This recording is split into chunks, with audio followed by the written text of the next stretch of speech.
ஆதி சதுர்வேதங்கள் ஓதும் பரஞ்சோதியே எங்கள் அச்சனார் கோவில் அரசே.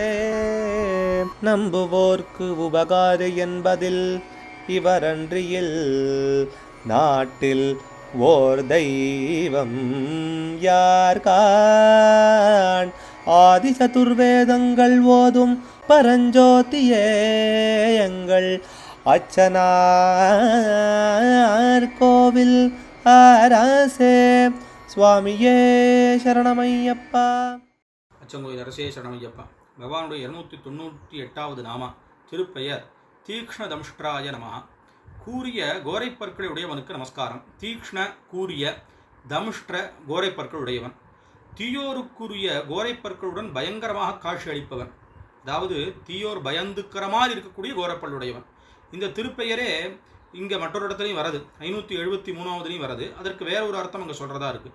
இந்த இடத்துல சாஸ்தா எப்போவுமே சாந்தமாகவும் சுமுக்கராகவும் பிரசன்னமாகவும் அப்படி தான் பகவானை நாம் தரிசனம் பண்ணுறோம். அவர் கோரதமுஷ்டம் எல்லாம் இருக்குமா, கோரப்பெல்லாம் இருக்குமான்னு கேட்டால் பகவானுடைய உக்ர ரூபமாகவே எப்படி பரமேஸ்வரனுடைய உக்ர ரூபம் சரவமூர்த்தியோ, மகாவிஷ்ணுடைய உக்ர ரூபமாக அது உக்ரம்னு சொல்ல முடியாத நரசிம்மமூர்த்தியை, ஆனால் பார்த்தா வெளியில் அப்படி தெரிகிற மாதிரி இருக்கிறனா அதில் ஒரு இது சொல்கிறதுனால உக்ரமூர்த்தியும் நரசிம்மமூர்த்தியும், அம்பாளுக்கு காளியும் இப்படிலாம் சொல்கிற மாதிரி சாஸ்தாவுக்கு பூதநாதருங்கிறதான ஒரு மூர்த்தி இருக்கார். சங்கிலி பூதத்தார்னு அவர் சொன்னால் இன்னும் நன்னா தெரியும்.